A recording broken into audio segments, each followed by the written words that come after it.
First of all, I haven't even finished printing this thing. So this is a very, very serious document. A couple of things stand out. Number one, that Donald Trump was 100% right to fire James Comey. In the report, the IG makes several recommendations. He says, we recommend that the department and the FBI consider developing guidelines or guidance that identifies the risks associated with the alternatives to permitting a witness to attend a voluntary interview of another witness.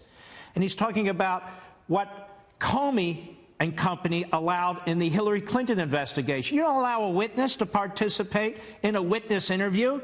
You don't even need to recommend that. The FBI doesn't normally do that. They did it for Hillary Clinton. We recommend, he says, that the department consider making explicit that except in situations where the law requires or permits disclosure, an investigating agency cannot publicly announce its recommended charging decision prior to consulting with the Attorney General, Deputy Attorney General, and so forth.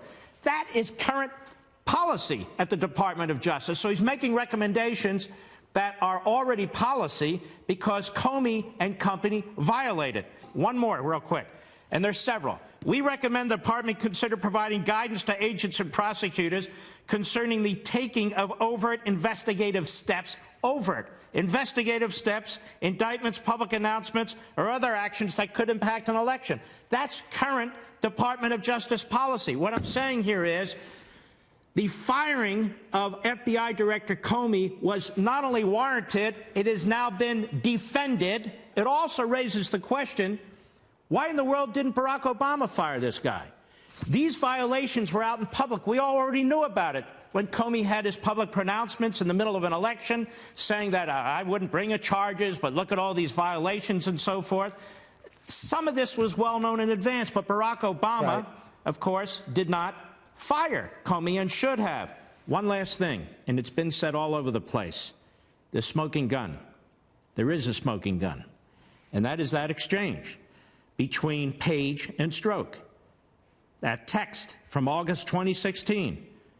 Page, Trump's not ever going to become president, right? Right? Strzok. And Strzok is not just some FBI agent.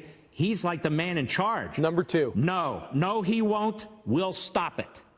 Now, I don't understand how the IG says nothing here is political. If that's not political, I don't know what it is. If you look at James Comey, and I watched almost all his interviews, he seems remarkably in the dark about so many things.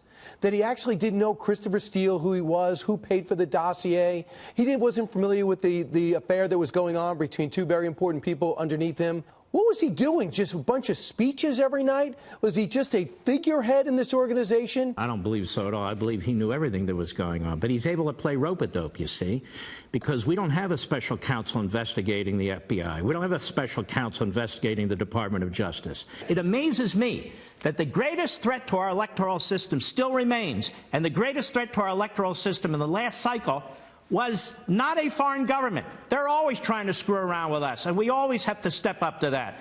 Was our own government. And the idea that we don't have a special counsel, number one, to look into real criminal activity, and number two, that we don't have a special commission to look into this and figure out what we need to do to make sure it doesn't happen again, is absolutely appalling to me.